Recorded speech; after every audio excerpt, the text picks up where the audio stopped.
Hi, everybody, and welcome to Hello. GamePunx. Yes. Are we ever going to get this timing right? No, probably not. Who fucking knows? Hi, everybody. Welcome to GamePunx. My name is Ryan.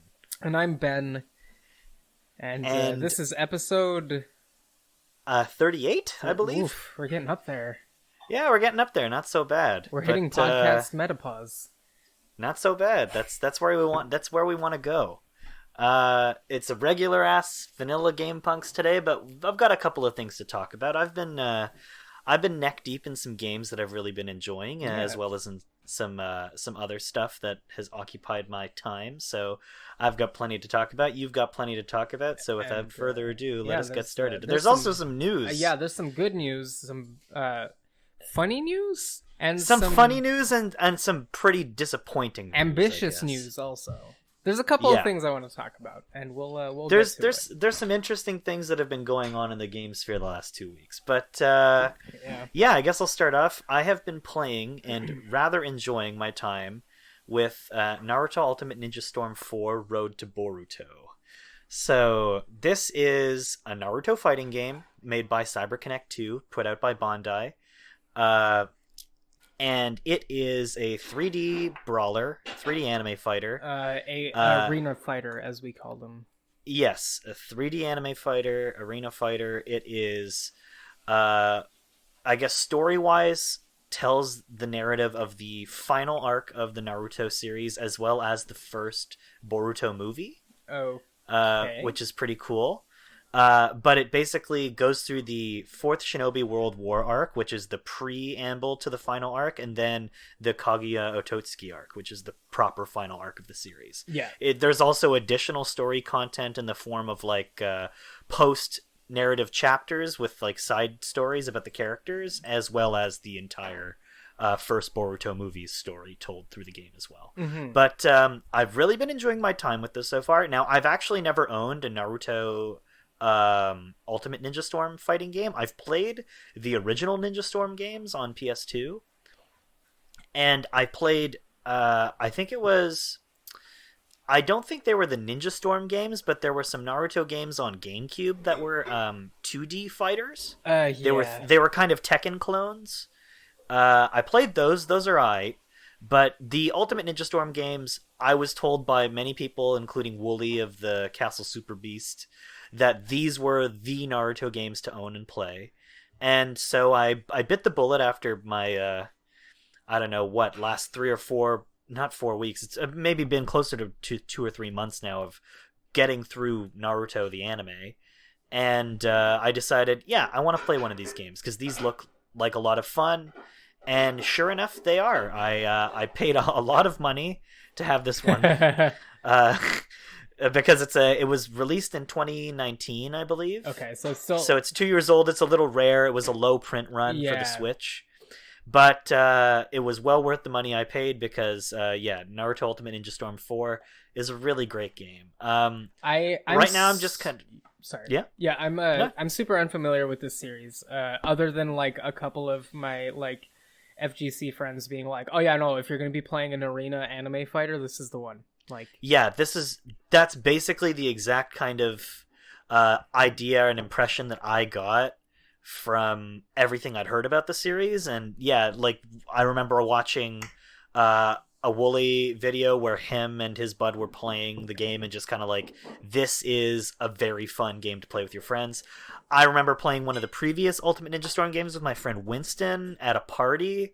I believe I played as Kimimaro, who was really fun to play as, and it was the only time I ever beat Winston at a fighting game ever. Yeah, which was pretty. It's a really satisfying experience. Yeah, it's really really fun, especially considering Winston can kick my ass at pretty much any other game. Winston is the most West Island name I've ever heard in my entire life. And he's not white, believe it or not. Amazing. But he's great at fighting games. He's killer at 2D fighters in particular. He fucking murders at Arc Sys games. He's great. Yes, let's go. We played a bit of Naruto Ultimate Ninja Storm 3, I believe, at my bud's party. God, it must have been about 6 years ago. And I came away from that with a strong impression of the series, thinking, oh, this is really fun. And yeah, another notable thing about the series is the roster is huge. I mean, Naruto has like an infamously huge cast of characters, and so you can just play as fucking anybody you want to in this. There's dozens of alternate costumes for pretty much every character. I want to say every character has at least 3 alternate costumes, which is pretty nice. And the combat is really fun. It's kind of oriented around activating and deactivating your chakra and charging your chakra to kind of extend your multiple button input combos. So it plays a lot like something like Street Fighter, where it's button combos that you're doing. You're not kind of you're not just kind of futzing around and doing button combinations, but straight up like, you know, press A 3 times and then X and the blah blah blah directional buttons. Okay, wait. So you mean auto combos? These are not auto combos. This is okay, a proper... so auto combos are more like ArcSys games, whereas Street Fighter would be more of a like input based. These are combo inputs. Yeah. Okay. Cool. Yeah. And but in a 3D arena fighter, which is interesting. Is it directional, or is it like quarter circle forward stuff like Street Fighter? It's directional. Okay, so like and of course, you know, exactly, and you know, including whether or not you're in the sky or jumping or moving quickly. Yeah, you've got your changes the nature. But you activate your chakra with one button, and then you use that and the attack button to input chakra attack combos like ninjutsu, and then the attack button without the chakra activated is regular taijutsu. So it's pretty interesting. You have Y for your shuriken weapon, so whatever your projectile is. Yeah. So say if you're Gaara, it's like, you know, probably some sand as opposed to like a kunai, but say you're Naruto, you have some shurikens or some kunai. But if you press like the chakra button and you use the shuriken with Naruto, he uses the big demon windmill shuriken. Okay. So like it changes the nature of the chakra activation changes the nature of both your projectile attacks and your taijutsu attacks. So is it a 4-button fighter? I guess it would have to be. It is a 4-button fighter. Okay. Yeah. The one button being the button that you use to execute and to activate and deactivate the chakra, and the other 3 for jumping, direct taijutsu attacks, and ninjutsu, and projectile. So it's a pretty basic control system. It's not a difficult game to get a hang of. After playing a couple of rounds, you get it, and the story mode really walks you through fighting against a bunch of different opponents with pretty versatile movesets. So you kind of get used to competing against the enemies that kind of have cheaper movesets, especially because you're fighting these end boss type characters. Mm-hmm. But they also let you kind of try out a bunch of different characters through the story mode too. The story mode is told in like 2 branching paths with an interpoint that kind of connects. But you can either play through Naruto's side of the story or Sasuke's side of the story. And then midway through, you do kind of like a string of battles that tie towards the final arc. And then once again at the end, you split off and do Naruto and Sasuke. So it's pretty cool the way that it handles like the storytelling of the series. And I think that's the biggest strength of this game overall, is being a really great way to introduce somebody to Naruto's narrative. Yeah. Because it really walks you through the story of this series. And from what I understand, Ultimate Ninja Storm 1 is like the beginning of the series. Like it tells the story all the way up to a certain part. And then 2, 3, 4, and Revolution, which is the game between 3 and 4, all kind of complete the story totally. So you could pretty much play these 4 games and not watch the anime and get a pretty solid interpretation of the whole story of Naruto from beginning to end. That's pretty cool. Not a lot of other games do that. And Revolution itself is kind of like a game you don't even really need to play, because it's like all the story content in it is kind of side content. Like it talks about the formation of the Akatsuki, which is something that's not even shown in the manga or anime. Mm-hmm. So it's like not even necessarily canon content that is like needed to enjoy the story in full. So yeah, if you have a Switch, you could get Ultimate Ninja Storm Trilogy and then Ultimate Ninja Storm 4. Yeah. And play like the whole story of Naruto, which is pretty awesome. But yeah, the character select is great. You can play as all of the different Jinchuriki characters, so all the tailed beast havers. And some of those characters don't really get a lot of time in the anime to really show off their abilities too much. Yeah. So it's cool to kind of see them fight. I'm enjoying playing as Fu in particular. She's, I think, the Seven Tails haver, but the Seven Tails is like a big bug. And her ability revolves around like creating like cocoons and nets and using like bug kind of web and stuff like that. Mm-hmm. So that's pretty awesome. She's really fun to play around as. And then I'm also really enjoying playing as Tamari, who is one of my favorite characters in the series. So I'm happy that I get to play as her and goof around. And she's got like 8 billion costumes. They're all very cute. So that's nice. I love Tamari. She's like one of my favorite characters in any shonen series ever, because she's just like the glue that holds her little family together. And it's really, really cute. And then she has a really cute relationship with Shikamaru. I think that their romance through the series is a really cute little slow burn romance. And, you know, in the end in Boruto, they finally get together and they've got a kid, and it's really adorable. So, yeah, I love Naruto. Naruto makes me very happy, and this game conversely makes me happy too. There's one more thing I want to talk about before we move on. So yeah, CyberConnect2, like I said, they're really great at doing these 3D arena fighters to begin with. Yeah, they do the best job, I would say. Yeah, and I was just rambling on about how much I like how they deliver the story. One battle in particular that I played through so far sticks into my mind as being a really great way of like integrating the narrative into the combat itself. So, kind of major spoilers for Naruto, but it's been over for a long time. So I feel like anybody who's interested already knows this. But Kakashi, he is like, you know, Naruto's mentor. He's one of the major characters in the series. His backstory involves him pretty much losing all of his comrades. Yeah. And towards the end of the series, it's revealed that his former comrade Obito, who was the one that gave him the Sharingan eye that he uses, is actually kind of the big bad of the series, Toby. And there's like a great kind of fight that you have where you battle Kakashi and Obito. And the game kind of cuts mid-battle between the battle you are having currently and them like sparring in the past, and switches your characters up entirely midway through, which is cool because young Kakashi plays a little differently from older Kakashi, and similarly, young Obito plays differently from older Obito. As it should. But the game, like the battle, mid-battle, without any lag, without anything, flashes completely between these two separate arenas as you fight, and just, it feels so cool to kind of see the echo of this sparring match in this, you know, now fight between these two men for their lives. Mm-hmm. You know, and at this point, you know, it's interesting too, because in the past, Kakashi's ideology differed so heavily from Obito's, but when Obito died, he changed his perspective on how he operates as a ninja and what his philosophy is overall. And then when Obito comes back as this jaded, nihilistic murderer, it kind of destroys Kakashi.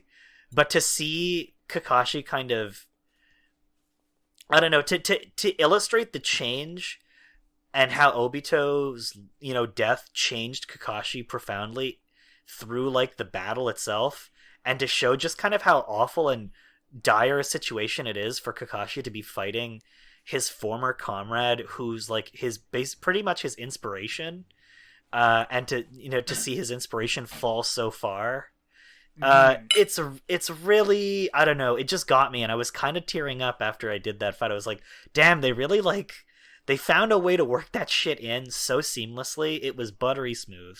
So CyberConnect2, holy shit, you guys know what the fuck you are doing. You make some good ass 3D arena anime fighters. And you're playing on the Switch, right? I'm playing it on the Switch. It looks great. Was there any stuttering frame rate wise? Nope. Or cool. Nope, no frame rate stutters at all. That's really cool. It's a buttery smooth experience. You know, I'm not playing it online, so I don't know how good the online is. It's a Bandai Namco game, and it's a CyberConnect2 fighter, so I doubt the online's good. But you don't buy a CyberConnect2 fighter for online, you buy it for in-person multiplayer and for single-player story content. So, you know, it's pretty good. The game is just jam-packed. I mean, after I complete the main story mode, I'm about 60% of the way through, which is it's about a good 4 to 6 hours of gameplay, depending on it's when most people how you check play. out, honestly. Yeah, you can still do like a whole bunch of side missions and then the extra Boruto story, which is just, like I said, the story of the whole Boruto movie told through a fighting game. Mm-hmm. So you can do all those really cool battles and play as the Boruto characters. But yeah, it's a really great game. If you guys are interested at all in kind of experiencing Naruto in a really unique and fun interactive manner, I highly recommend the Ultimate Ninja Storm games, especially if you have just kind of any affinity at all for like shonen anime. If Naruto is something you've never engaged in but want to try out, this would be a good way to do it. But yeah, I really had a great time with that, and I can't wait to play more. It's been a good time all around. I also kind of leapt back a little bit into Final Fantasy VII. Ooh. Because I was playing through 9 and I was enjoying my time with 9, and then I kind of reached the point in 9 that's not as fun, and I'm like, I think I'm going to take a little bit of a break from 9 yeah. now. Not because the game is bad necessarily, but I'm on like what I guess would be the third disc of the game if I was playing the actual version of the game, and it's kind of where the story slows down, and there's some bullshit that I don't really like narratively that happens, and I'm just like, I think I'm gonna pace myself out a little bit with this one. I'll come back to it later. So I restarted Final Fantasy VII. Yeah. As all people with big brains do, because that game is fun. But I set myself a goal. I got out of Midgar pretty much as quickly as I could. I got all my materia and whatever. Yeah. But you get the enemy skill materia around the time you leave Midgar, and I've decided from this point onwards I'm going to try and get everything on the enemy skill materia so that I can make somebody in my party, don't know who, a blue mage. Because enemy skill materia in Final Fantasy VII is really useful. It's super powerful and is pretty much good for any character who needs like a list of really good spells but all in one materia, so you don't have to overload them with magic materia. And it's pretty nice. Like, it uses MP, so it's not quite as good as the blue magic in Final Fantasy IX, which I don't believe uses any MP at all. Yeah. Which is pretty nice, which is why I have Quina in my party as often as I can, because Quina kind of fucking owns, even though they're kind of the joke character, which is the kind of how the way it goes with joke characters in Final Fantasy anyway. Usually kind of like the joke character in like a fighting game. They're actually pretty good if you know what the fuck you're doing with them. Yeah, Dan is coming to Street Fighter V on February 11th, which we're going to get into of joke characters. In the fucking news, because I'm very excited for that. He looks stupid. Dan is so fucking funny. But yeah, Quina and characters like Kate Shi in Final Fantasy VII are like the joke character, but they're also really useful if you know what the fuck you're doing. So I decided I'm just gonna try and see how many sillies I can get up to in Final Fantasy VII. But how yeah, goofy can I make this game? Exactly. How much fun can I have with this? I'm gonna trench coat on a beach, surrounded by women. God, I actually just did Costa del Sol, and I was laughing about how fucking so ridiculous. Like, especially considering the last time you encounter Hojo narratively, he's the worst. He's an evil scumbag who's like, oh yeah, it's cool that I did human experimentation. He's summoning What's good? Like a scorpion lion to have sex with Aerith. Yeah, pretty much. And you're like, whoa, what? And you're like, oh, that's fucked up. And then the next time you see me, he's like, hey, what's good? Hey, I'm just sitting out here on the beach. Babes. It's so funny. I hope in Remake Part 2 they just keep it in. They gotta. I don't they even have care. to. They have to. They kept the cloud side quest. Oh, totally. Yeah, so they know what they're doing. They're not compromising on the ridiculousness. I hope they amp it up. I appreciate it. Point. I think they will. And there's a lot that you can get up to in.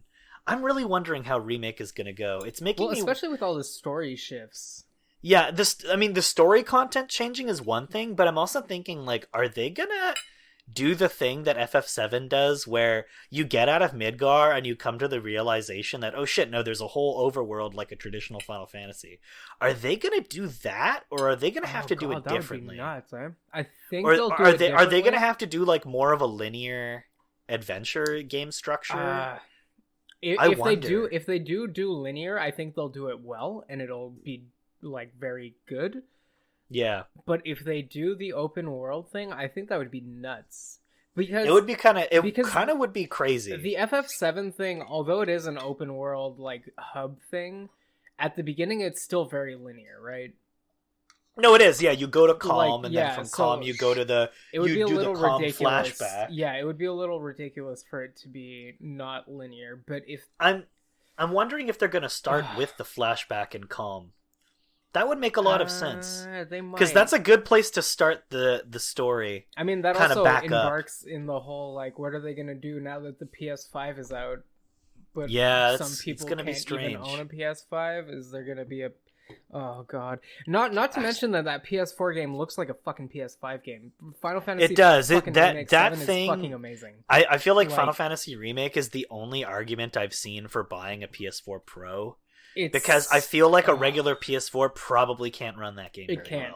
Well, I mean, it can run it fine, but there is some. But it must chug. The loading times must be a bit egregious. The main thing is just like. I think Final Fantasy VII Remake is the most, like, apex example of, like, this was end of life cycle. Like, this is what you can do when you push the PS4 to its limits. Whoa, you pulled everything you could out of the system. Because that game looks great, sounds great, plays great. I remember the demo fast when it loads and shit like that. The battles are kind of here and there, like there's like zero lag. I only played the demos and watched a bit of gameplay from people streaming it, but not enough to like ruin the story, so I don't really know what the fuck's going on because I want to play the game. But I remember the demo had this weird thing with ladders, where ladders were like, they would make the frame rate jitter a bit, and I was like, why is that happening? Okay. But I don't know if they fixed that in the game. I haven't seen enough footage of the actual game to know. I've seen pretty much just like a little. I watched the action button video on it. Yeah. So I saw like a lot of the gameplay, but it was through the lens of like an analysis video breaking down how the game works. Mm-hmm. So it's not so. I didn't really get a great impression of it. And then I watched like Final Fantasy VII Remake all cutscenes movie compilation to kind of get the gist of the story. So. Yeah. Yeah, I didn't even do that yet. I'm just like, I'm gonna do it. I don't. Yeah, I bit the bullet around the time the game came out and watched all of that shit, and my brain was just like, man, I'm surprised I haven't gotten spoiled. No more Kingdom Hearts. And I kind of respect him for doing that. I mean, that's the thing. I know a bit. I know enough to be like, oh yeah, Nomura was in charge of this game, and it shows. Yeah. But it also makes it exciting because I'm like, all right, we're Advent childrening this. Cool.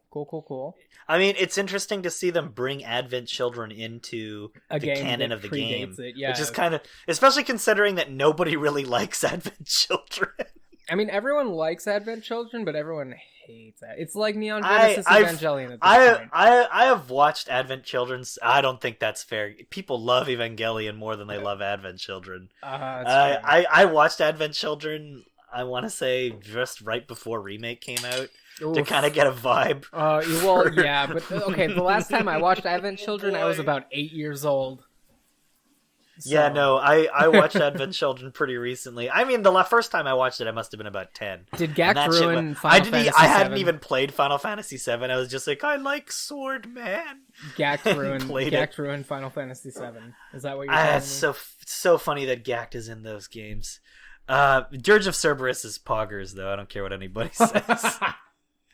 That game wrecks. It's the jankiest piece of shit ever. It's so cool. But I'm impressed that Square put that out. Like, they were just like, what if we made a third-person shooter Final Fantasy VII game? Is Dirge of Cerberus the one where Zack is like, people are saying shit, and at one point Zack just goes, what the fuck is everyone saying? And you're like, no, nice. that's Crisis Core. It's Crisis Core. That's Crisis Core, it's which is pretty good from what I understand. I haven't played it, but I should. All I know about Crisis Core is that one scene where someone says some weird ass bullshit, and Zack is just like, "What the fuck? What are you saying?" And you're just like, "Oh, cool." At least the main character also has no idea what the fuck is going on. This is a fucking Nomura game. Because Mr. Gact-Face shows up again in Dirge of Cerberus. Ugh, and Dirge of Cerberus is the one that's kind of like, Gact. what if Final Fantasy was a third-person shooter that was kind of DMC-ish but not good, and that's why it's awesome. And you play as Vincent. which is cool. Vincent's cool, so I don't care. This episode just turned into a that game's cool. Vincent's an all-star. He an all-star. It's all good. But I guess Final Fantasy VII. I'm gonna try and get all the enemy skill materia. So good luck to me, because I need to get the the materia that allows you to manipulate enemies into attacking in order to actually get that shit going. Which I think I can only get pretty much now if I go to the Gold Saucer and buy it. So who knows? It's gonna be fucking nuts, but let's go. Let's try and get it done. Good luck. Let's hear all about fucking Twin Peaks season 1, because I am excited to just kind of hear your full preamble on this shit. Twin Peaks season 1 is. It feels like. Okay. All right. So here's how I'm prefacing this. Right. Twin Peaks season 1 feels like David Lynch directing a series with the network being like, "This is David Lynch. We're going to keep our eye on you this whole time." And you kind of get some weird moments, but nothing too, like, crazy. Near the end of the season, it kind of seems like network execs were kind of like, he's been listening to us so far. He seems to, like, know what path he's on, and he seems to know what we want that's out of this why show. Mark Frost is there, right? Yeah. Mark Frost is there to keep Lynch's kind of Lynchian bullshit elements as much in line as possible. Yeah. So he can tell some kind of coherent story. That's it. As well as do his Lynch stuff. And then you get near the end of season 1, and you're like, this is starting to get wild, but like still in a very followable way, right? Yes. And spoilers for season 1 and episode 1 of season 2, because we haven't gotten any further than that yet. So spoilers for a nearly 30-year-old. No, it is 30 years old for a 30-year-old show. But spoilers, it's funny because one of my friends on Twitter just recently also started it. I think like yesterday, and like just this morning, really? She was like, "Oh, I just started season 2," and I was like, "Cool, enjoy my favorite scene in anything ever." And I'll get to that in a second, but I heard a laugh back there. Keep that in, because it's her favorite scene too. It was amazing. It was great. But yes, so end of season 1, you're kind of like, all right, things are getting wild. Threads are unraveling, things are happening, characters are making horrible decisions, as well as great decisions, and Lucy is just holding everything together with her rows of donuts, and I love her. I can't get enough of her, and Log Lady probably knows a lot more than we think she does at this point. Knowing David Lynch, I'm like, this is my presumption of everything so far. And you end season 1 with, of course, Agent Cooper being shot in the stomach, trying to get a tick out from under his bulletproof vest. And you're like, oof. Geez, okay. That's a rough leave off. It's a pretty great way to... I mean, it's a classic, like, TV procedural trick to end a season with a shooting. Yeah.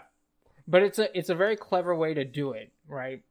Well, yeah, I mean, it's so evergreen. The reason it's good is because it just wrecks. It fucking works. It's an awesome way to do it. You're like, well, I want to start season 2 immediately. What do you mean it's exactly? Not out? But I thankfully am starting the show 13 years after its release, and it's completely done. Maybe not. I haven't heard much about season 3, so maybe I'm wrong. Maybe there's a season 4. Anyway, so you start season 2 off with Agent Cooper on the floor after being shot, very displaced from the door, very far away from the door, which is a little inconsistent, but whatever. I'm not gonna make too many calls. And then you have this elderly room service man who just comes in and is clearly horribly assessed the situation, just has no idea what's going on. And it's like, I brought your warm milk. And you have Agent Cooper who's like, all right, this guy clearly is not all there immediately. He's just like, all right. Yeah, he's looking a little senile. Yeah, he's like, Agent Cooper is covered in blood on the floor, like barely responsive. And the senile old man is just like, I brought you warm milk.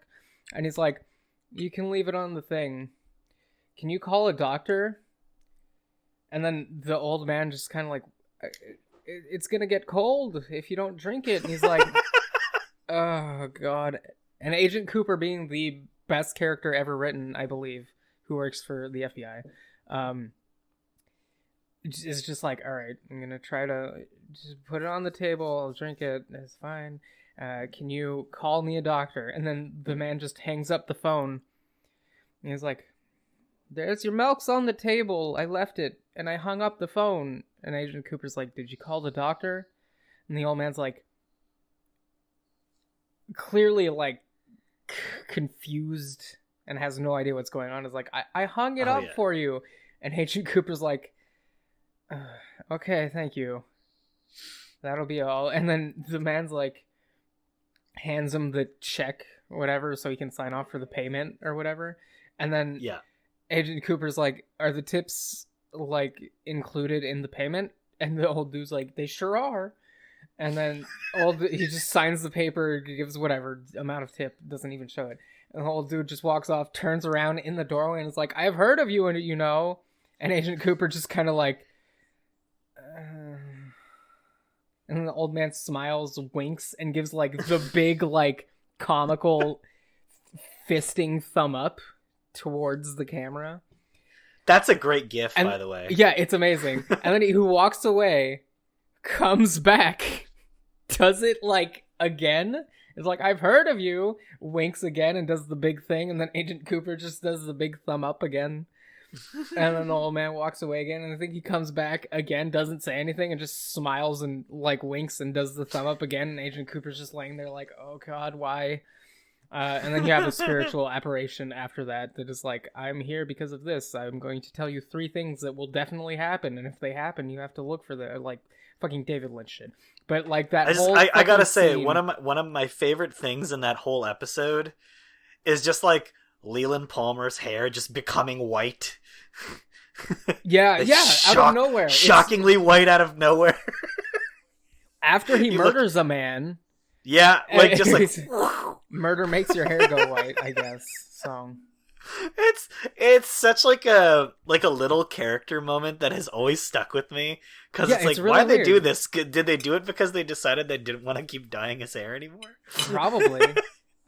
Who knows? Maybe there's some story things that will be answered in season 4. But I love how they make it a thing too, where they're just like, he woke up and his hair was white, and he's like, I don't know what happened. He's just singing like the whole time, and it's super uncomfortable for everyone. Yeah.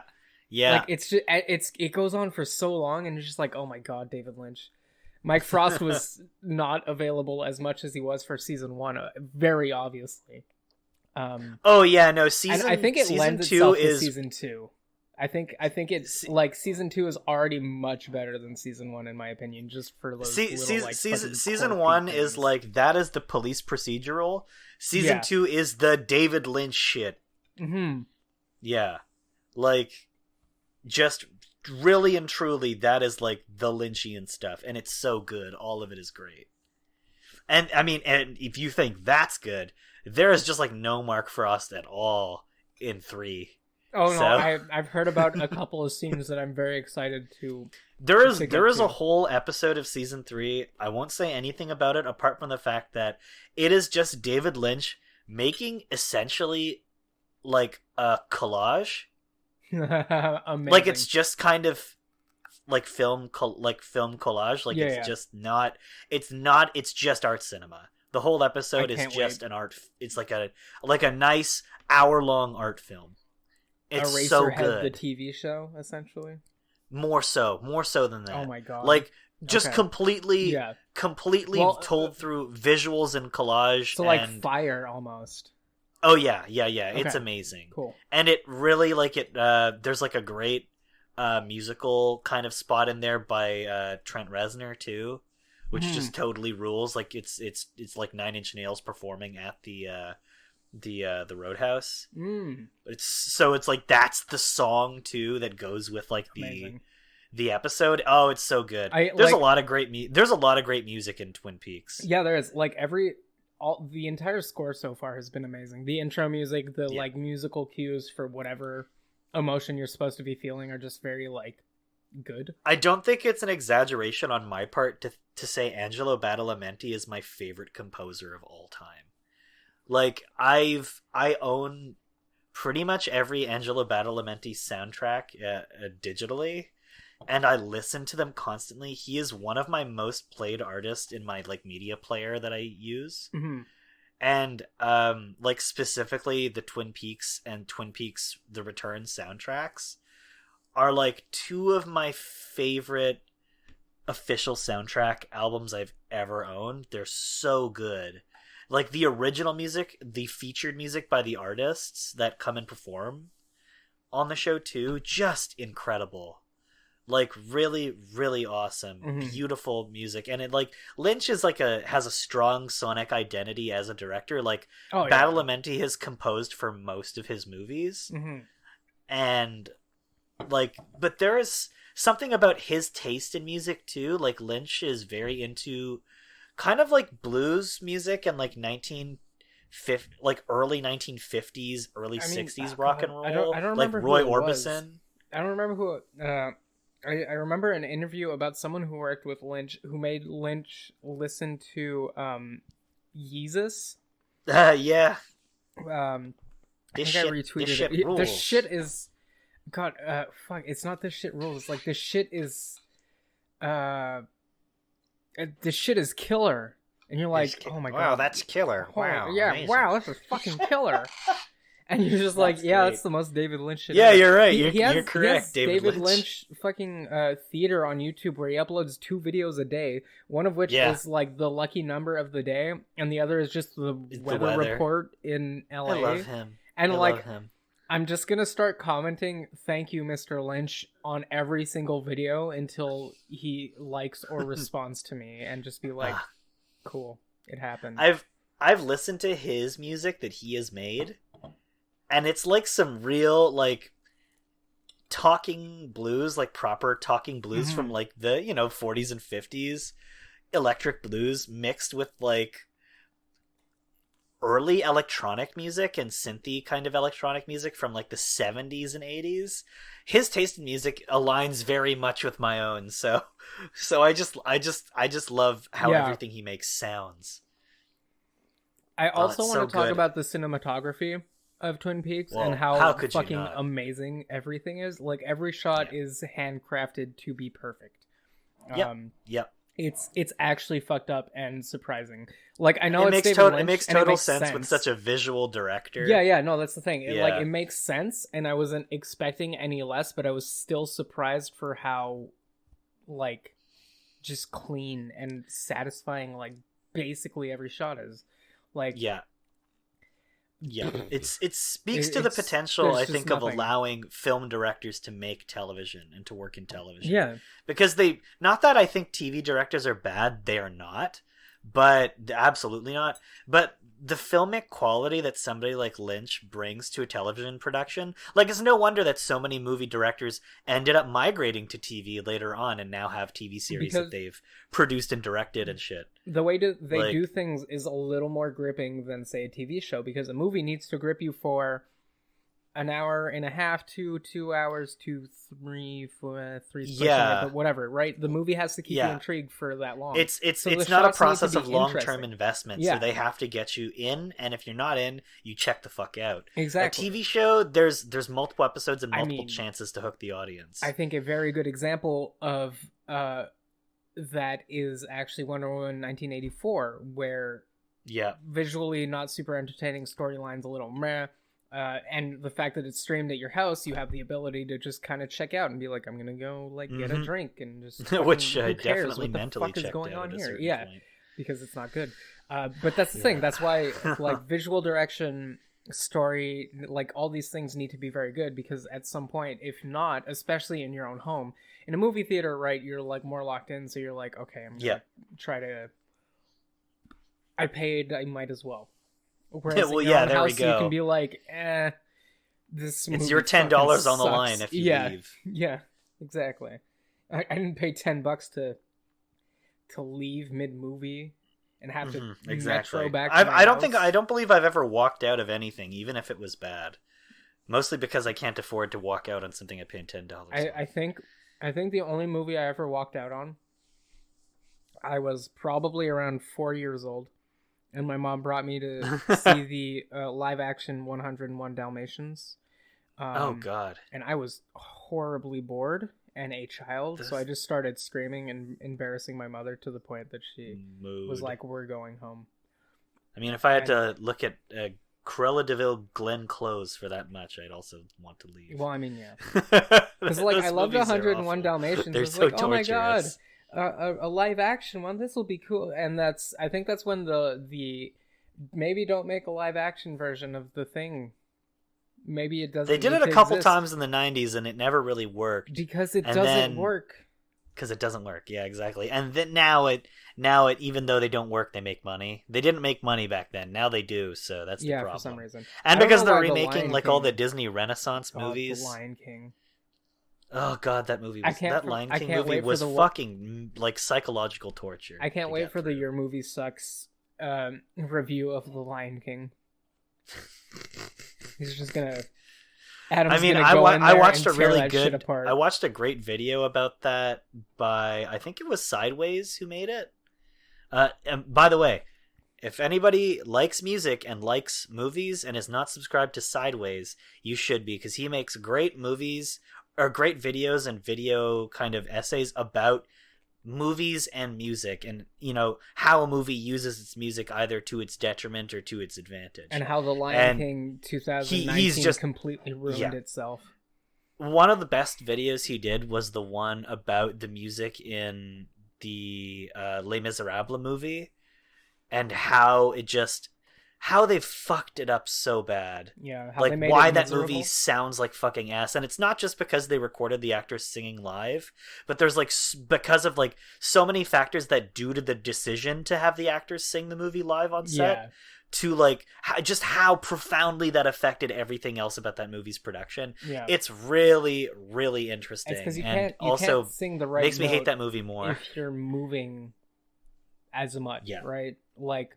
Well, it's not just that. There's more to it than even that. All like right. Something as elemental as like they had like a piano player on set at all times to help keep the actors in key. Oh my god. But like because of all so much shit just made that an impossible task.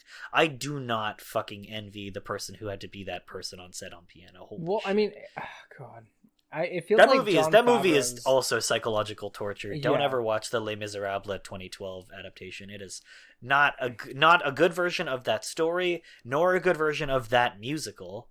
And I would recommend you watch like the filmed version of like the 2011 or 2010 like all-star cast. That's a pretty good version of that musical. I mean, there's just there's so much to unpack with the fucking Anyway. Same director as Cats. We let him do it again. Although Cats is not as good a musical as Les Miserables.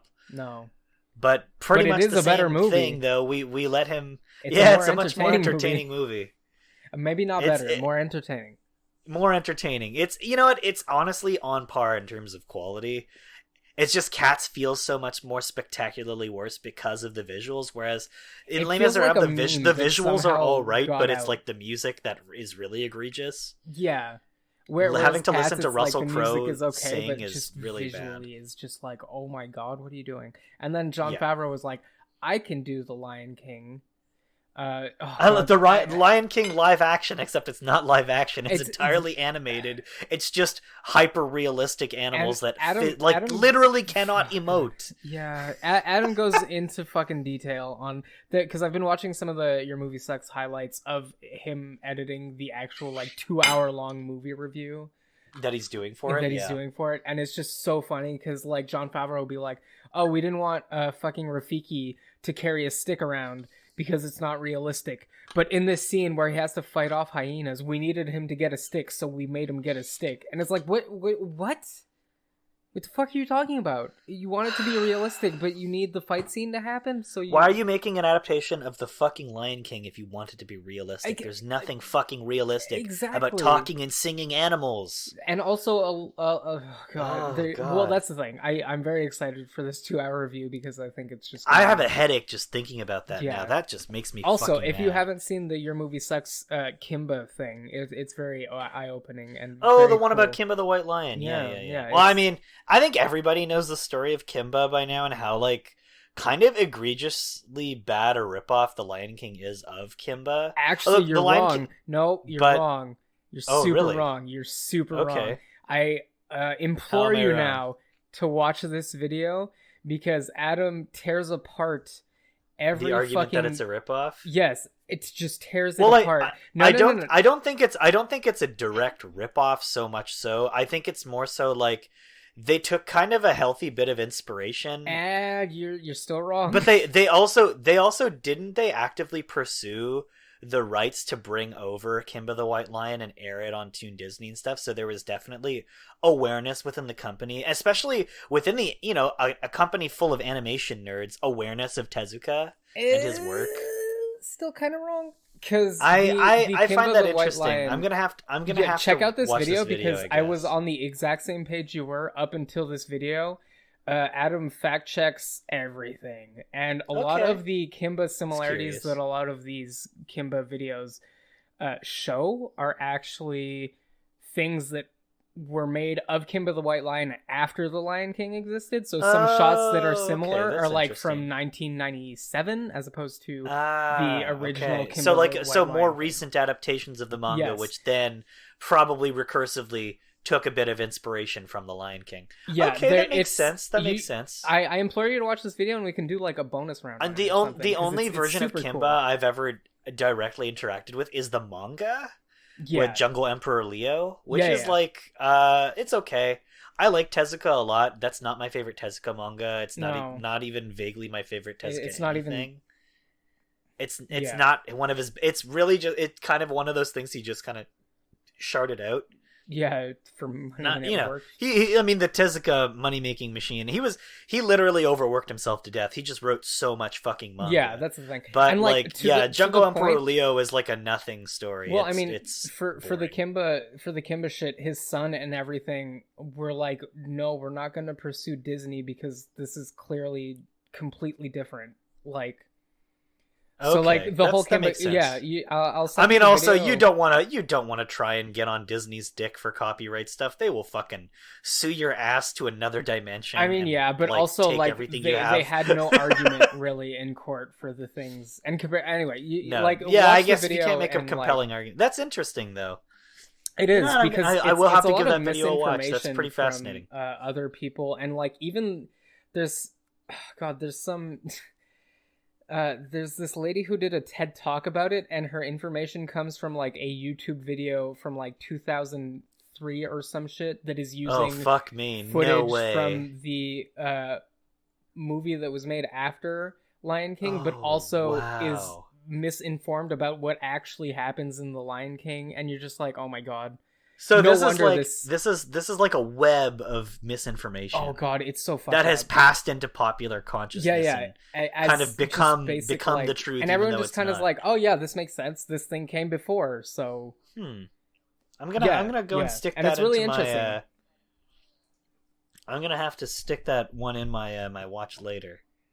Yeah. There we go. Wow, that is a long video. I will watch the shit out of that. Yeah, no, and it's super worth it. But it's super eye-opening, and it's just like, oh yeah, you need to fact check everything because everything is wrong. I am not a huge fan of Jungle Emperor Leo. If you guys want to read some good Tezuka shit, read Phoenix. That's an incredible manga. Hit up Phoenix. That shit's great. Or Blackjack. Yeah, Astro Boy, Blackjack, Phoenix. What? I was like, yeah. Whoa, are we on a fucking intense delay right now? No. Oh, okay. No. I interrupted you by accident. How dare you? What was it that you were gonna say? Which you said Astro Boy, and you said. Did I play anything? I played Stardew Valley. Yeah. Okay. Stardew's fun. Here? What the fuck? Where are we? We were talking about Twin Peaks, and then we started talking about fucking Kimba. Ugh. I mean, Stardew Valley is a good game. And Stardew Valley is a good game. That's basically all I played since 2021. That's basically all I've played since our last fucking like normal episode. So I don't have much game wise to talk about because I recently moved in with my lovely partner, which I think I said last episode, but whatever. Yeah, that's where I'm at game wise. I've been playing Stardew is fun. Dragon Ball fighting herds. Fighting games, whatever. I don't have anything Dragon to Ball say Fighters? until both. fighters and fighting herds and Under Night and Power Oh, Rangers them's fighting and, herds. Okay. Yeah, it's just so much shit. Dragon Ball fighting herds. We can get into the news because there's a lot of news to get through, and there's some interesting shit here. I guess I'm gonna start with the two pieces of Sonic news because they're both interesting for different reasons. How's that sound? Let's work our way down the list. All right, so first things first, I want to say congratulations to Viv Grinnell from the UK. She's a 24-year-old designer who had put up a Lego set idea on the Lego Ideas website where fans pitch concepts for Lego to make into real sets. She pitched a concept for a Green Hill Zone based on Sonic Mania, and it got picked up. It's happening for real. So congratulations to Viv for that beautiful Sonic Mania set. It's really cool. It has like a really little... Good. It has like it has a couple of badniks. I believe it has a Moto Bug. It's got a big Dr. Robotnik mecha. Yeah, the one from the end of Sonic Mania with the spinning drill hands, like the Death Egg robot. Mm-hmm. And then it's got a couple of the hard-boiled heavies, some flickies, a monitor with an extra life, and like a loop-de-loop, a really nice little Sonic figure. So all of these things are kind of subject to change in the final set, like by Lego. But as somebody who owns a couple of like the previously made Lego Ideas sets, like I have the Lego Ideas Ghostbusters Ecto 1, and I've also got the Doctor Who set they did, as well as the Tron one that they did of the light cycles. Those things aren't terribly different from the original concept, with like a few minor things tweaked. So who knows what's going to happen, but congratulations, Viv. Like, that's a beautiful thing you did, and look at how much your effort paid off for getting an official Sonic job. Lego set in 2021. That's nuts. You made me care about Legos. It's really fucking cool. Second bit of Sonic news. So, if you recall, last year in 2020, Netflix accidentally leaked the news of it basically acquiring Sonic on Twitter, and they deleted it pretty quickly afterwards. And so it was just like the internet probably a post that was probably a post that was supposed to, go out at a certain time, but didn't. So anyway, that came out. They said Wildbrain, who's a Vancouver-based production studio that handles a lot of animated stuff, they're kind of like, they own Deke and a whole bunch of other companies and stuff like that. Yeah. So they're the ones producing it. And then Man of Action, they're like a writing team. They're known for creating Ben 10. They did Big Hero 6 as well. Generator Rex. I think some of the more recent like Marvel cartoons, which I don't love. They also did that really bad Mega Man cartoon that came out recently. Oh god. But they've done good things and bad things. They're like, I think Ben 10 and Generator Rex are good. But I think when they do original stuff it's good. And I think Big Hero 6 is fine. But it was fine enough to be in Kingdom Hearts 3.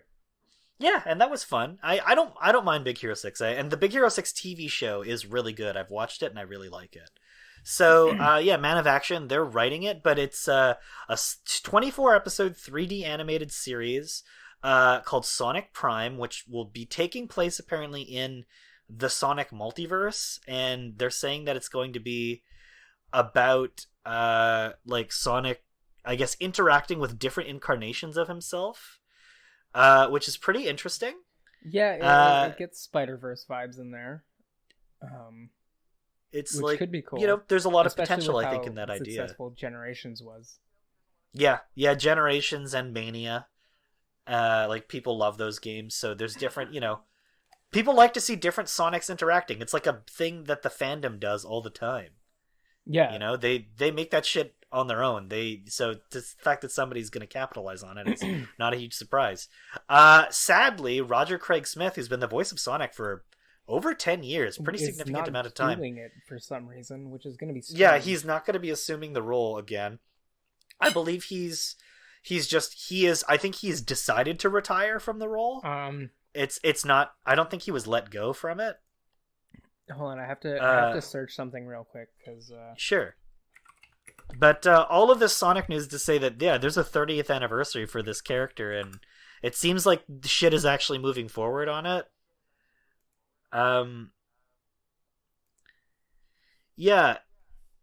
I don't know. Yeah, it doesn't really seem here if I don't think Roger Craig Smith was forced to leave the role. It seems like he just kind of decided to retire because it seems like all cordial on the account of both Sega and him.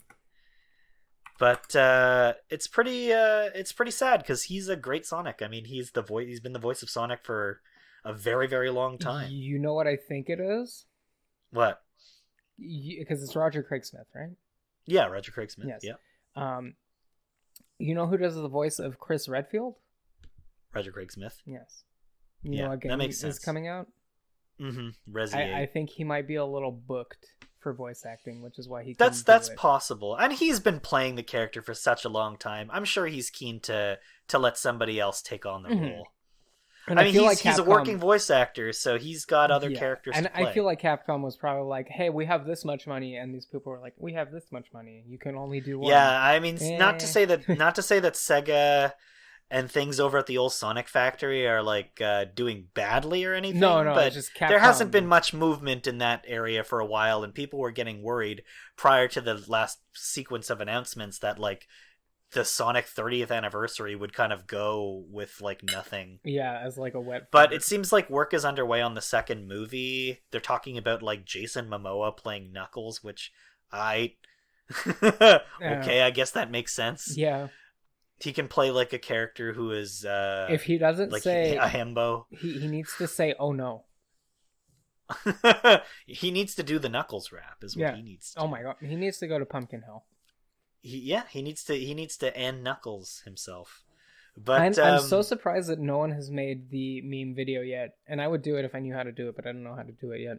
But no one used the video of the Weeknd running through that hallway with the like chaos crystal just going beep beep beep beep beep beep beep. That would have been good. That would have been really, really good. That's a free idea. Somebody could put like the Pumpkin Hill music. Yeah, in the exactly. That's what I would have wonderful. Done. But I'm surprised no one's done it. If somehow you could find out how to do that, do it. That's awesome. For all the creative people out there who know how to be fun with the editing software in ways that I don't. My editing software is horribly limited. That's my only downfall. Because I'm not paying for it. It's free, but Sonic. It seems like shit is underway for the 30th anniversary at the very least, which is I think it would be pretty sad if Sonic celebrated 30 years and basically got nothing. Yeah, that would be a little fucking depressing. And it honestly probably wouldn't put it. I wouldn't put it past Sega because I remember the 25th anniversary celebration of Sonic. That was a little funky. Wasn't it Generations? No, it was Forces and Mania pretty much. Which like one of those games is good and one of those games is fun but bad, like you know. Yeah. So I feel like now we can actually look forward to something interesting. You know, I hope this TV show's good. Not that Sonic has an amazing track record with TV shows, because like the original Sonic, Adventures of Sonic the Hedgehog cartoon Sonic Underground is a gold mine of shit. I literally cannot look at Sonic Underground. Like, it makes my head hurt when I look at it. Yeah. So I just refuse to. And then the Adventures of Sonic the Hedgehog, like the Sonic Saturday morning version of Sonic, that's pretty alright. It was fine. I don't really like those original characters, and I don't like I'm a big Archie Sonic hater. I don't like Archie Sonic at all. So I'm just not interested in any of that stuff, quite frankly. My Sonic that I like is the British Sonic the comic. Like, that's the only Sonic comic I've ever read apart from the IDW comic, which I like as well. Hopefully the new TV series takes some inspiration from that IDW comic. That comic is great. I don't like Sonic X. That's not a good anime at all. So I don't know why I'd torture myself by sitting down and watching more of it than I need to. Sonic X which is amazing. Any of it at all. That show is torture. I've seen that show break up friendships. Like, it's not good. I love Cheese. It's not even cheesy. It's just awful. But Cheese, the actual character. Cheese? Oh, like Cream? And Cheese, like the bunny? Yeah. Oh, I like her too, but I don't like her in the TV show. I like the TV show. I got fucking crazy. Jesus. I think it was the only Game Boy Advance video cartridge that I got, but it was episodes 1 and 2. of Sonic X. Oh my god, Game Boy Advance Video. That's a fucking that's a piece fucking of throwback. outmoded technology if there ever was and one. I remember we were driving from fucking like Granby to Tennessee to go to my mom's, and I just watched that shit like 50 times. So I can't not hate it, because I dedicated so much of my time to watching the first 2 episodes of that show that I will just blindly defend it without actually having seen too much of that show, which is fact. That's just what happened. I watched too much of it, and who wants to watch Sonic X Bit Crush to 240 by 160? It was so good.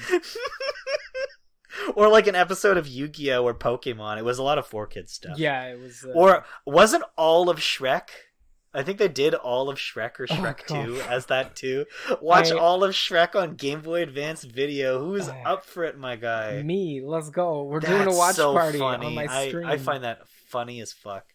But yeah, no, who wants to watch Shrek in 240? But yeah, Sonic X is not good. So yeah, hopefully they actually do something for this. And speaking of companies doing something, I got a laugh about the I guess it's kind of funny and kind of upsetting. So a 23-year-old Japanese man created a hacked Sobble in Pokemon and sold it. Yep. And he promptly was arrested. Seems a little extreme. He was fined about 4,400 yen, approximately $40 to $50 American, and had to confess to it. But I gotta say, he sold it for that much. But he, they like display. There's like a police report with like the Japanese police putting out like the copies of the games and like all the shit that he used to sell this character, like his cracked iPhone and shit. Yeah. And it's like, the man apparently is said he's like an unemployed NEET, I suppose, who has made close to about like 8K selling modified hacked Pokemon. Yeah, 8K pounds. Like that's 8K pounds, but that's a lot of fucking money. Yeah. And yeah, the Pokemon company was just like, hey, if you hack this fucking game, we will like send you to fucking prison over this shit. And so yeah, guy got arrested for selling modified Pokemon. That's kind of wild. I think the the evidence picture is super hilarious because it's literally you guys gotta look up the story if you can find it. There is a very, very fucking funny photo of just like, it's just like the Aichi Police Departmento in the background with like a computer tower and like some shit like a switch, a computer tower, 2 phones, and like a couple 2 of busted ass iPhones. Yeah, like just, oh my god. And they're trading it like it's 50 pounds of meth or something. I know, it's so funny. It reminds me of that picture of like all those cops around the table with like a little bag of weed. Yeah, but this is super funny because even with the background, it looks like it would be at a seller's booth at a con. It really does. It's one of those press release kind of backgrounds they put. But it's got like a cute little like owl mascot character because of course it's so I guess he's funny. The Aichi police mascot. Wow. Anyway, it's just kind of sad because it's not funny to laugh about somebody going to prison. No, but it's also it's like so you got caught selling hacked Pokemon and that's what you got sent to jail for. Yeah, what are you in here for? I sold hacked Sobbles. Yeah, quite the fucking hustle, my guy. I got arrested for He's gonna be sitting in prison next to like Yakuzas, like actual for real Yakuzas. Like he's sitting next to like Taichiban. What are you in here for? What are you in here for? I killed a man. How about you? I sold hacked Pokemon. This Ichiban looking motherfucker like sitting next to him and he's just like, I sold the hacked Sobble, I'm sorry. Like, oh my god. So shit's kind of upsetting, but it's kind of funny at the same time. I don't know. I feel mildly about this. This next news is very funny. Yes, I know what you're talking about, but I feel like this Nintendo thing is a little extreme where you're like, Jesus Christ, Nintendo. I mean, that's the thing though. At the same time, you would think people know by now, Nintendo are not afraid to get their lawyers out. Like, they'll DMCA a fucking fan making a not-for-profit fan game with, like, assets based on theirs assets. Meanwhile, so it's also selling things at Nintendo Land that are from a fan game, but whatever, let's not... Yeah, straight up. So, like, but Nintendo are not afraid to hit you with, like, the DMCA no Jutsu. So, you know, you gotta, like, you gotta be really careful about that shit. You can't play around with Nintendo about copyright, because they will fucking get you, and... They will hit you with that DMCA. It's not funny. Well, you said DMCA no Jutsu, which is inherently funny. So don't fuck off. Don't tell me it's not funny when you said one of the funniest string of words that you can possibly say. That's the episode title, DMCA no Jutsu. Yeah. But CD Projekt Red got hit by a targeted cyber attack. They got hit by a hack no Jutsu. Yeah, they got hit by the cyber terrorism. I think is almost a fucking marketing ploy at this point with how it sounds like something that would happen in Cyberpunk. Well, it's because of how how CD Projekt Red's actual Twitter responded to the thing. They posted like a meme fucking side photo that was just like, if you were actually in charge of the marketing and this wasn't a marketing ploy, you wouldn't post this picture because it's so fucking weird. Like, it seems so disingenuous, just like the rest of all of Cyberpunk, and I'm just like... Oh, yeah. Ugh, I'm done. I don't know. Cyberpunk sucks. It's like... I'm so glad I didn't fucking pre-order that game. Holy shit. I feel almost as relieved as I did when fucking Game of Thrones went to shit, and I was like, holy shit, thank God I never got into that.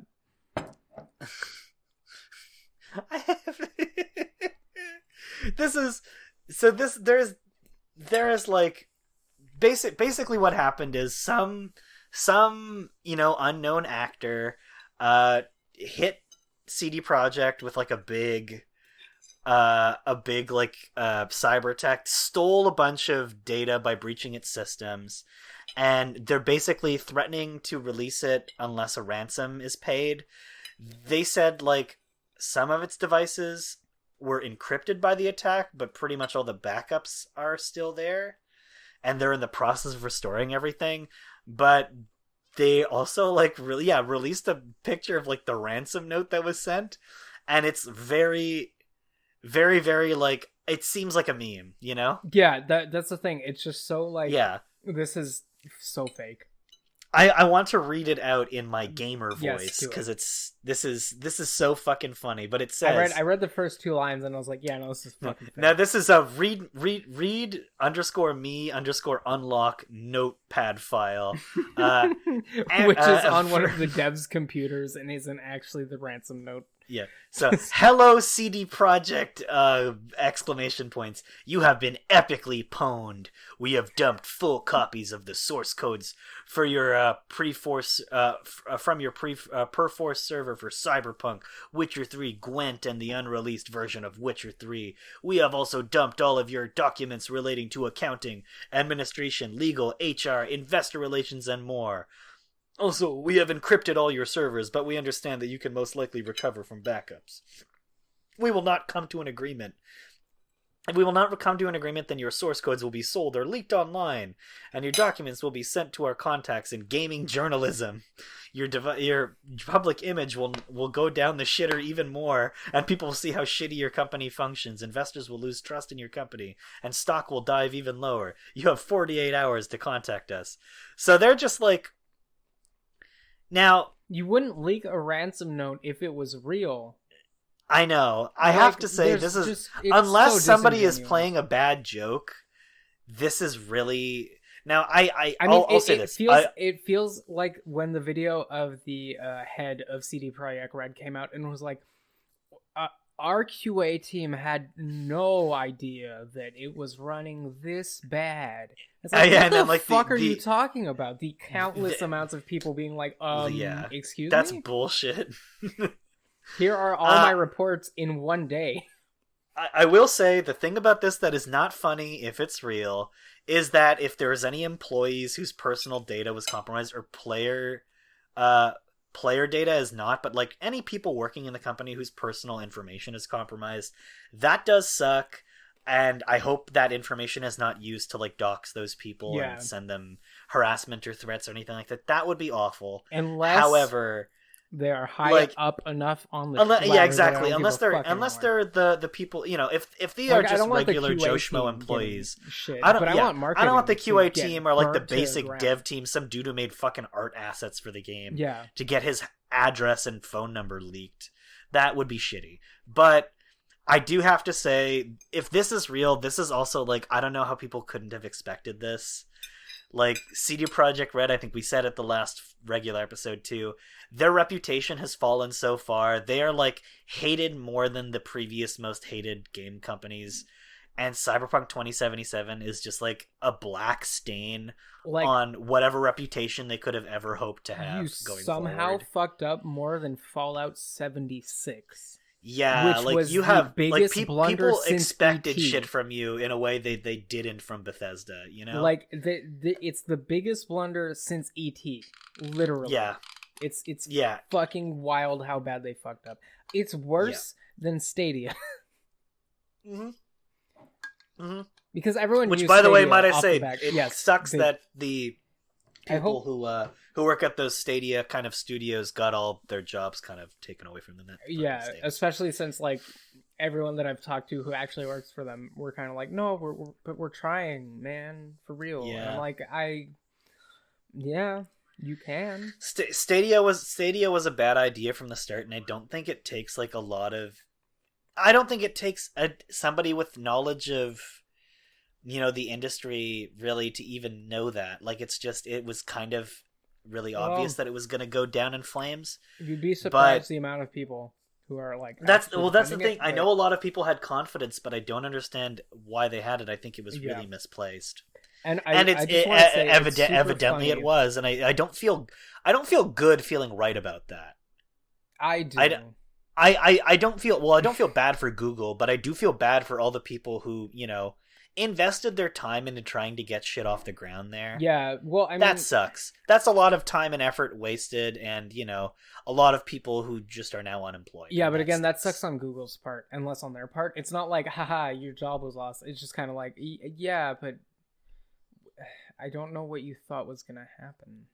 Yeah, like Google just lied to you. It's disappointing on all. I was thinking about it the other day, and I was like, actually, when the news got announced, I was like, oh, that sucks for all the people who like probably went to a bunch of board meetings where there was like a hype man, and they were like, we're gonna get this thing off the ground. It's gonna be you who's gonna do it because we're gonna put all our fucking effort into this, and like we as a team, family, whatever, blah blah blah, like that motivational speech. Like, I wonder how many they went through, and then it's just like, we're done.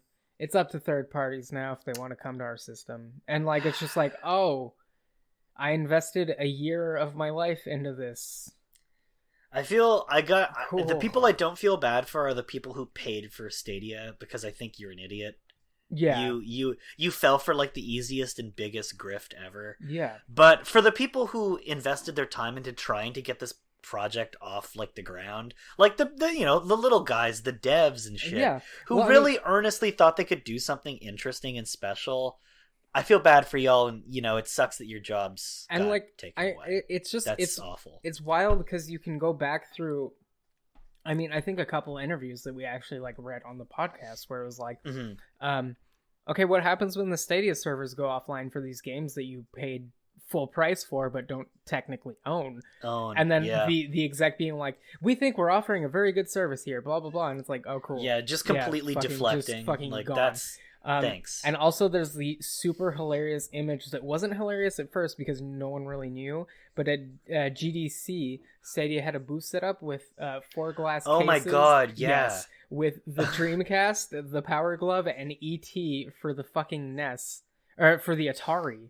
And then another glass case that was empty that was orange, which was supposed to be for the Stadia, and it just said, make your dreams come true.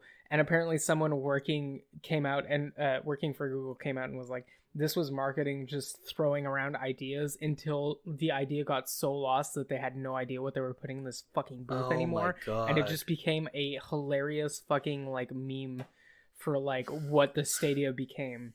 Christ, because like that's so like that's premonitive as fuck. It's so funny. It's oh my god, hilarious. Just the out of touchness, and we have no actual idea what we're doing here, but we're gonna sell this. And it's like, if Stadia would have been like a labs project that was kind of like, we're gonna be working on this thing, it's early access, you can put this much money into it, we'll send you a prototype, it might not work, we'll see. But like sending it as this full package and being like, oh well, we think that internet providers in North America will adjust to the inclining demand of streaming services for video games so that the latency isn't bad, is just so fucking ridiculous. It's kind of a sick joke, really. Yeah, and like that's an actual thing that a spokesperson for Stadia said, and you're just like, oh, God. What? In North America, where the power lines are fucking stretched to shit? Like in Japan, this shit would make sense, and it does make sense because it works in Japan. They have fucking Resident Evil 7 running on the Switch through a fucking streaming service. Yep. It's just emulated, and like it runs fine. There's no complaints. Mm-hmm. But here it's just like we don't have that fucking infrastructure. We really don't. Especially not in Canada. It's not possible. Especially not possible. In America when you've got Comcast. Canada, yeah, especially Canada just does not have the capability to kind of withhold a console like that. And we live in Montreal, which is a fairly dense city with pretty good internet connections. Like we have I mean, we are literally the tech center of Canada.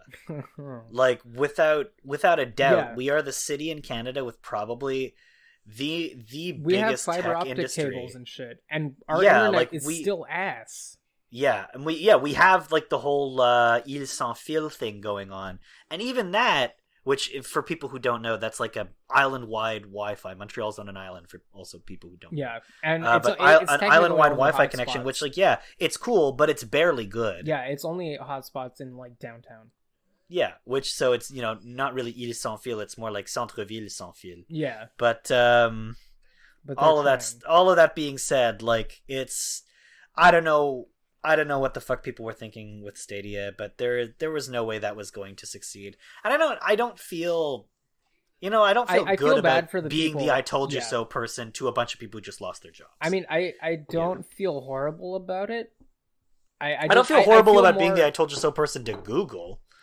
Fuck Google. Yeah, well, I mean, I feel more bad because, like, some people kind of were like, oh, no, but I think we can actually do some good here. And I'm like, that is because you sweet delusional child. I'm so sorry. Brainwashed by someone in a meeting who said that all your dreams would come true, and you are new here. It just goes to show you these kind of Silicon Valley tech startup fucking idea douchebags there's really also don't know what the fuck they are doing. There's also the interviews that came out, like, I think this week also, about a bunch of game devs that got bought by Amazon, and they're like, oh yeah, we got bought by people like Ion fucking Double Helix and a bunch of other people. Yep. That came out and they were like, oh, we got bought by Amazon. And it's like, oh, why didn't you pump out any games? It's like, oh, well, the person bought us and then just didn't give a fuck. Yeah, like they Amazon got us games, here and then just luck. Fucking they just didn't care. They didn't listen to anything we said. Fucking like just there was nothing to be done, or they just fucking. It's not like the people whose job it is to make video games. They got the know acquisition. About making video games, yeah, they right? got the acquisition, and then they were like, "Well, good luck." And it's like, "What do you mean?" I'm like, "Make a game." And it's like, "What? You think this is easy? You think we can just shit out of fucking video games?" Yeah, this guy's just standing there with his fucking dick in his hand, and these people are like, "Give us some direction." Yeah, like what do you want? What do you want from us? Yeah. Do you have an IP? Stupid. No. Okay. Where were you gonna play an Amazon-owned game anyway? Fucking the Amazon Kindle Fire? No, on the Amazon Luna, which is the Stadia of Amazon. That exists? Yeah, it's a thing. It's coming. I didn't even know that was real. That's stupid. Yeah, well. Wow. Well, I mean, hopefully with the Stadia kind of going under. And how long has it been? Not even a year since No, it was not launched? even a year. Not even a year. That's the thing. Let it be known, just this should be the general rule for anybody who, you know what's super seeks funny to too? enter the console market through a streaming console. Let it be known you are doomed to fail. Because it's not going to work. You can't apply a streaming service to video games. There's also the fact that Google locked out the Terraria developer from his Google account, so he can't make Terraria for Stadia. God, that's so fucking stupid. So he's just like, well, I'm not making it anymore, I guess, because He asked what was going on, and no one's answering him. Wow. So he was like, well, fuck this. Fuck them. That's fucking bullshit. That sucks. Poor dude. That's all. Yeah, and it's like he was willing to do it. He was doing it. Like, he was making a game for your fucking platform, and you locked him out for no reason and won't answer him. Cool. Thanks, Stadia. That really sucks. There's also the Amazon streaming service that's coming where it was like, oh, you pay this much for this many games, and Ubisoft is a company that they bought for it, and it's like $15 a month.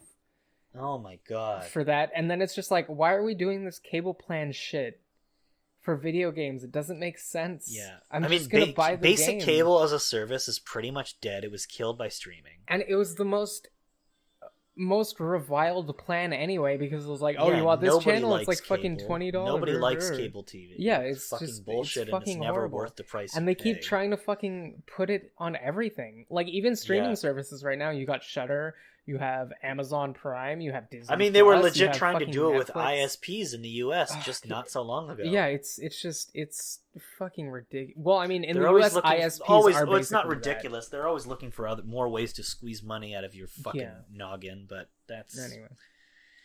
Anyway, that's really stupid. One more piece of kind of upsetting / disappointing news. Monolith, they're Monolith Productions, not Monolith Soft. They're the people behind the Middle-earth games. Yes. And which my friend Anthony has recently been very deep into. So. Yeah, a big element of those two games, Shadow of Mordor and Shadow of War, is the Nemesis system, which is pretty much the most unique thing about them. Otherwise, they're just kind of Assassin's Creed, but Assassin's Creed, but Middle-earth. But yeah, though that's a pretty impressive system, the Nemesis system. For those of you who are not really aware about how it works, basically there are recurring characters throughout the game that you kind of bond with in a way, who become your character's nemesis. And there are like vendettas like between your character and this character that come up, and they recur over time as they keep coming back throughout the story. Yeah, it's like a rivalry system. Yeah, they basically randomized rivalry in the game. And it's a pretty unique and interesting form of interactive storytelling. And of like procedurally generated storytelling. It's very impressive for what it is. But recently, as in like last week, it was reported that Warner were trying to approve it as a patent to own, and they've been trying to kind of get that done since 2016, 5 years ago. Yeah. But now it has just kind of fully happened. They've patented this system, so now WB Games fully owns the Nemesis system, and basically that's described as Nemesis characters, forts, social vendettas, and followers in the realm of computer gaming. Mm-hmm. So any kind of system that replicates or builds upon this will basically be subject to copyright infringement, which sucks. Especially because I don't think I should have to explain this to anybody, but owning a patent on an element of gaming, like a system, especially one that like your company didn't design, just somebody at your company did. Yeah. Owning a patent on like an element in gaming is just, it's so fucking uncharitable. Like, you know, not to say that these companies are prone to acts of charity anyway, but in an industry like gaming and game development, where recurring elements develop and are adapted and improved upon and tweaked over time by different people, you know, ideas are introduced and built upon, you can't go around saying you want to own those ideas, because once you own these fucking ideas, you can't improve it. Like, there's no room now to improve the Nemesis system. The Nemesis system's not perfect. It's brilliant.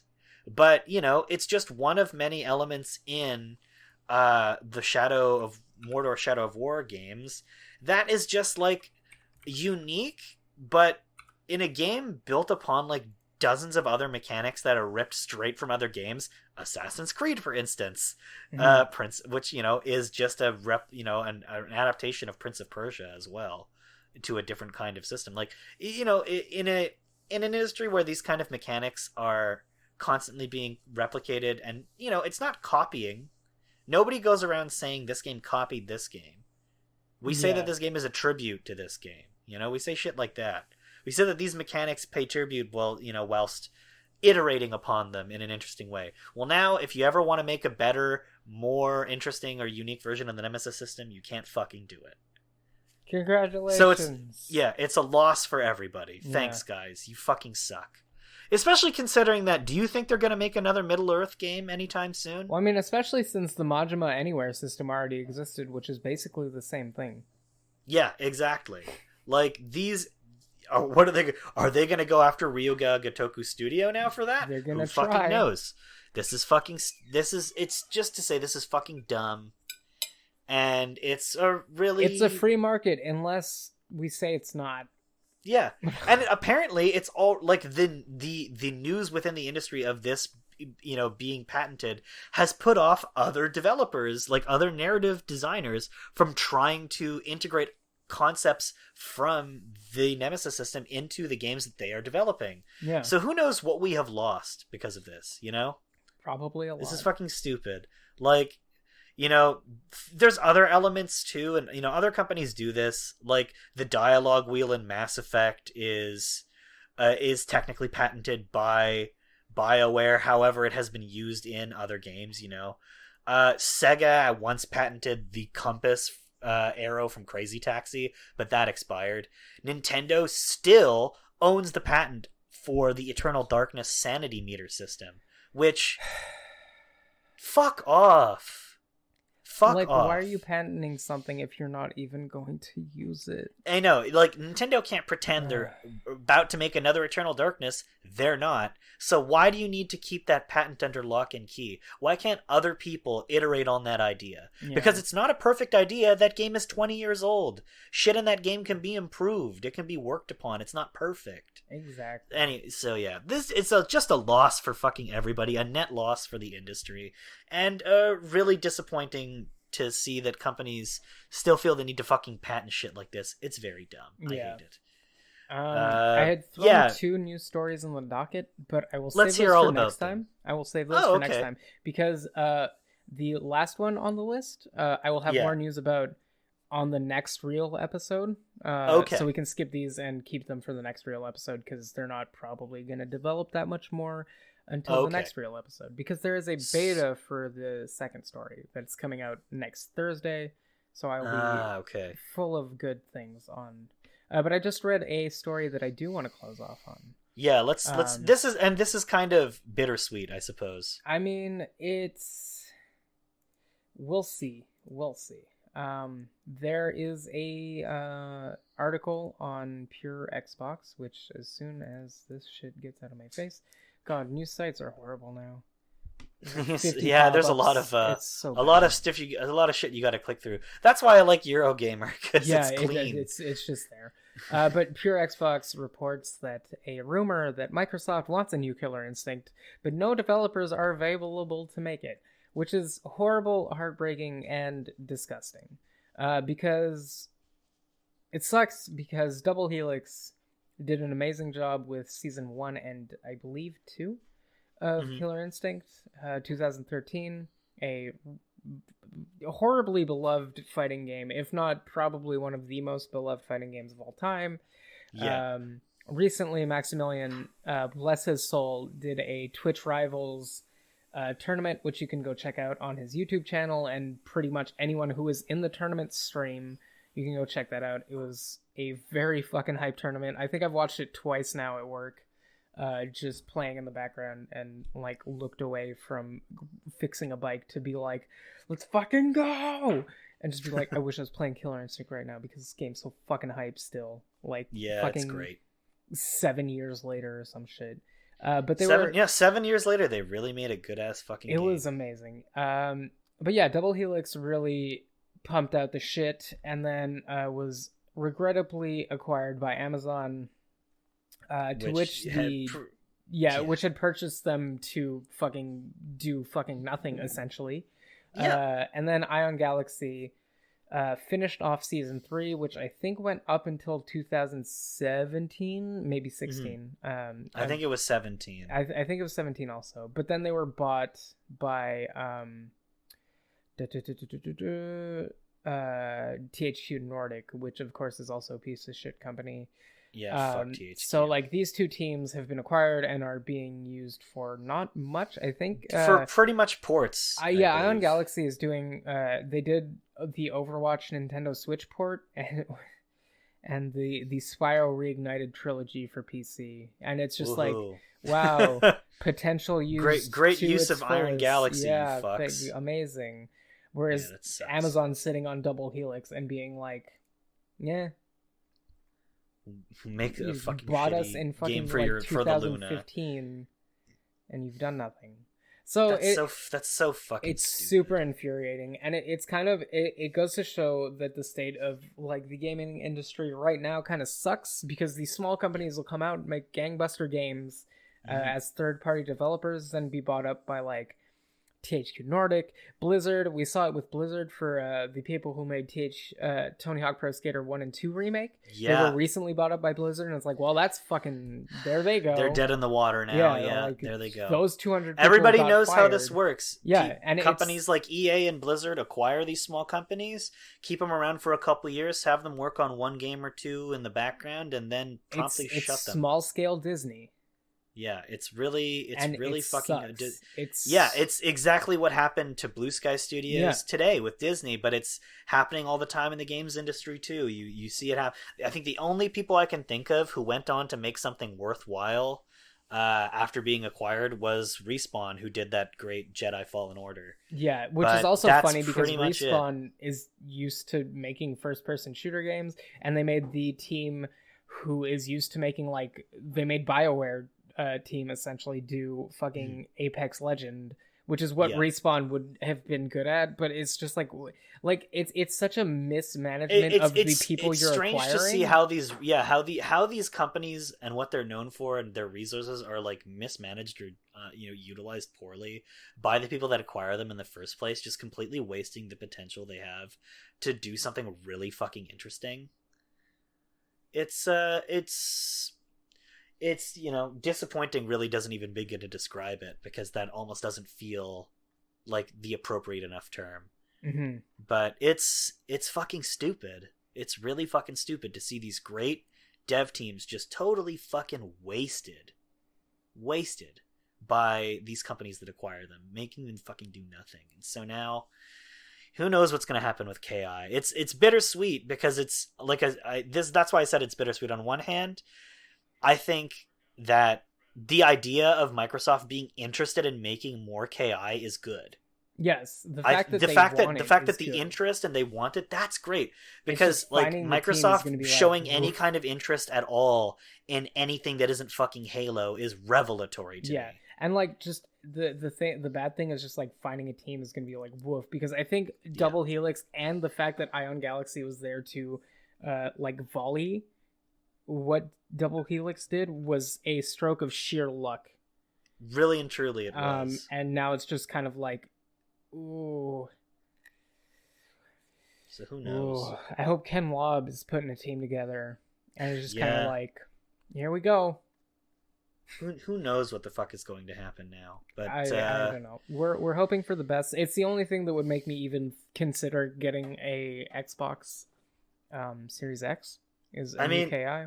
KI was the killer app of the Xbox One, and I don't care who agrees or disagrees with that. Yeah. It's true. That's the game. That was, in my opinion, the game to buy an Xbox One for. Yeah, it literally made people get an Xbox. Yeah.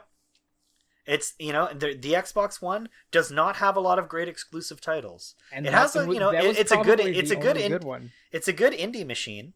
It's a great indie machine, but for the amount of money you pay for an Xbox One, it should have better exclusives. KI, however, is a good enough exclusive for a lot of people to justify purchasing it.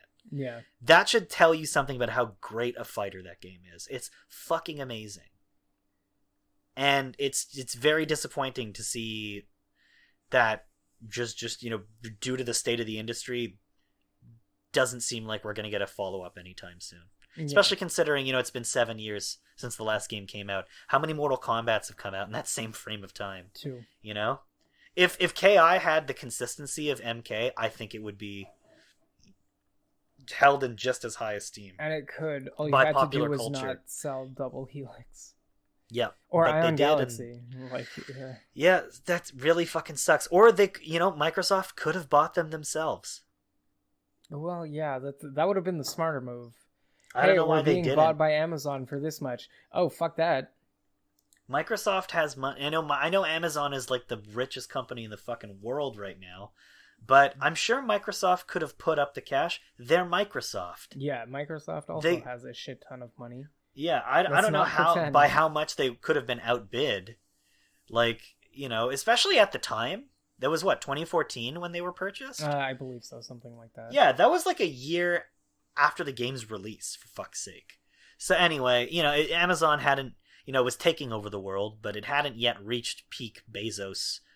So, who knows. But anyway, this shit is fucking sad. But hopefully some brave souls will step up and get that project reined in and do something really fascinating and awesome with it. Because KI is a series that deserves to go on. It was always one of the best fighting game series ever since its inception. And I maintain today it still fucking is. Yep. Like, I think KI is better than MK. One of the only 3 good Rare games. Yeah, and I like MK, so that's coming from somebody who is not put off by the way MK plays, and is not also held by the balls by fucking NetherRealm. I like MK. I enjoy the Mortal Kombat series, but I think KI is way fucking better than Mortal Kombat. Plays better, looks better. It's a better fucking fighting game. Yeah, and I think it's really disappointing that it basically has never been treated right by anybody. Sucks. Really sucks. It's a great property that they have on hand. Microsoft, do some shit with the Rare fucking stuff, please. You bought Rare for a reason. Don't make them make more cameo elements of power, but 2021. Yeah. Make them make some fucking good games. I think that's gonna be it for today. Yeah. It's a nice place to end it, I guess. Not exactly a happy place to end it, but I think there was a lot of news to get out of the way, and we pretty much handled everything we wanted to. Yeah. There's one more I want to touch on real quick. Yeah, sure. Ninja apparently wants to quit Fortnite because of stream sniping, and it's never made me want to pick up Fortnite more or start watching Ninja plays Fortnite while playing Fortnite. So, that's fucking catch funny. My Fortnite streams where we go after Ninja. Stream sniping is very funny, and I don't care. It is. It's hilarious. Anybody who says otherwise is stupid. I think and my has favorite dummy is, brainworms in their head. There's Ninja bitching about stream sniping, which of course it's going to happen. You idiot! You are the most popular Fortnite streamer. What the fuck do you expect? But then you have people like Low Tier God, who is playing Tekken and complaining about stream sniping, and it's it's a fighting game, bro. It's random matchmaking. I don't know what the fuck you are on. That's so funny. I can't believe you said that. It's hilarious. Low Tier God is a never-ending source of hilarity and just everything that's wrong with the FGC. Now, LTG is a fucking stupid idiot, but that is some transcendental dummy shit. Holy fuck. Stream sniping in a fighting game with random matchups. What?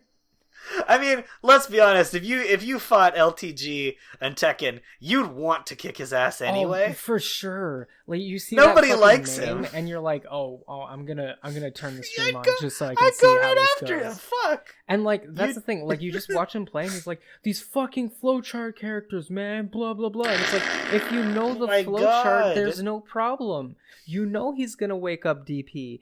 Block it, you idiot! What are you doing? Anyway, that's funny as fuck. GamePunx hates LTG. Who doesn't? Fuck. Ninja some people sucks. LTG stuff. Yeah. LTG fucking sucks. These people are the worst that the gaming fandom has to offer in terms of personalities. So you should stream snipe fucking Ninja. That's very funny. Yeah, it's please hilarious. Keep continuing doing it. Maybe he'll stop playing. That'd be great. Maybe he'll have to get a real job. The funniest part is when they're like, please stop doing this. It's making me very upset. And you're like, oh really? I never played this game before, but I'm coming. Remember in school when you told people to stop bullying you and they stopped? Well, yeah. Remember when you were bullying that kid in high school, and when they were like, "Please stop doing this," and you did it more, and it was funny? Guess what? It's my turn. Remember when people told you to stop saying the N-word and you did it more? Yeah. That's Ninja. Anyway, that fucking guy. Oh my god. Leaving on that one. Well, okay, I mean, I hope he gets stream sniped by all the girls too. I hope gamer girls, go after him specifically. He deserves to be stream sniped by fucking girls because he refuses to play with girls. Yeah. It's still fucking hilarious to me. Holy fuck, that's funny. But anyway, yeah, we've been GamePunx. This has been a great episode. My name is Ryan. You can find me all over social media at Nouveau Art Punk. I'm on Twitter. I'm on Instagram. I have a letterboxd where you can see me talk about movie things that I liked. I've been watching a lot of MST3K lately, so I've been watching some fun stinkers. I watched Godzilla versus Megalon recently. That's a fun one. That's a very stinky Godzilla movie, and I love it. Yeah. It's what a sweaty film in every regard. But that was an entertaining watch, and I've been watching WandaVision and writing a little bit about what I think about that show there, so you could follow me on LB if you want to read any of that, and otherwise you can just hit me up on social media and see my very funny tweets, TM. And what about you, Ben? Where can people find you? You can social media on me all over the place at Twitter /scratchmesilly.com.twitter.com. God. No. .com.twitter.com. I'm Scratch Me Silly everywhere. Yes. If you're looking for me, just fucking type Scratch Me Silly and you'll probably find me. And if you can't find me on one site, but just find me on Twitter and then ask me and I'll tell you.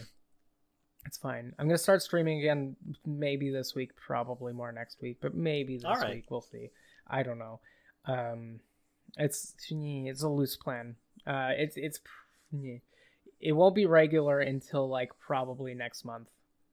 When I'm finally moved in and don't have to. I mean, shit's all over the place. You got moving to do.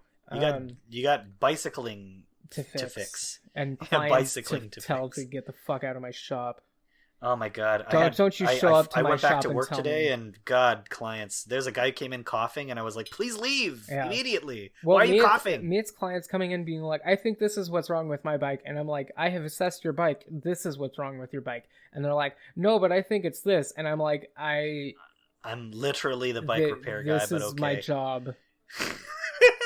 I'm pretty sure. And then like client being like, "No, but I'm pretty sure it's this," and I'm like, "You know what? I'm going to take time out of my day. You're leaving me the bike tonight, but I'm going to show you and just do the thing." I'm like, "You see, I was right." And they're like, "Oh, but I thought," and I'm like, "I know you thought, but I knew." But you were wrong. I knew. This is why I'm here. Oh my god. We could have saved the arrogance of some customers, I swear. We could have saved 20 minutes on this entire fucking conversation where I explained to you the thing 50 times and you don't believe me, and then I show it to you and you still don't believe me. And I'm like, "But okay, well, just leave me your bike and I'll fix it. Whatever. I don't know what to tell you. Why are you even coming here if you think you know the problem?" Yeah. Like just... Oh, God. Anyway. Well, that's fucking put your head through a wall levels of frustration. If you bring your bike to a bike mechanic and they tell you a thing, there's a 98% chance they're right, and there's a 2% chance that it's a misassessment. Depending on how long they've been working on bikes. Just trust your bike mechanic, because even if they're wrong about what they tell you, someone at the shop probably knows what the fuck is up and will catch it before you get your bike back. And if they don't, then you probably have a like discount afterwards, some kind of fucking like thing, because it's super rare. Anyway, just be nice to your bike mechanics. Follow me on Twitter and Twitch. And also my YouTube channel, which I am editing like 3 videos for right now, and one more which is way longer that I keep. They're in the pipeline, folks. They're coming. It's coming. I think my next one will be my Monster everybody know, if you're wherever you live is still in COVID lockdown, good luck to you, and also stay inside. Don't be dumb. Do we still have the curfew? I mean, we have curfew here, which is fucked. We do. We're still on. Yeah, we're still on curfew, which is stinky. But I mean, I get home and I don't leave my house anyway, so I don't. I mean, really there we go. Although I can't make my I can't go out and get chips if I want them, which makes me mad. Great. Which sucks, so.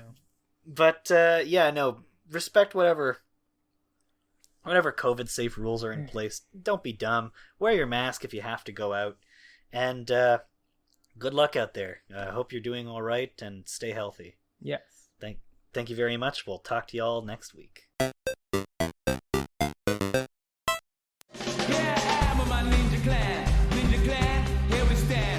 Naruto, I'm on my way. Naruto, I'll be okay.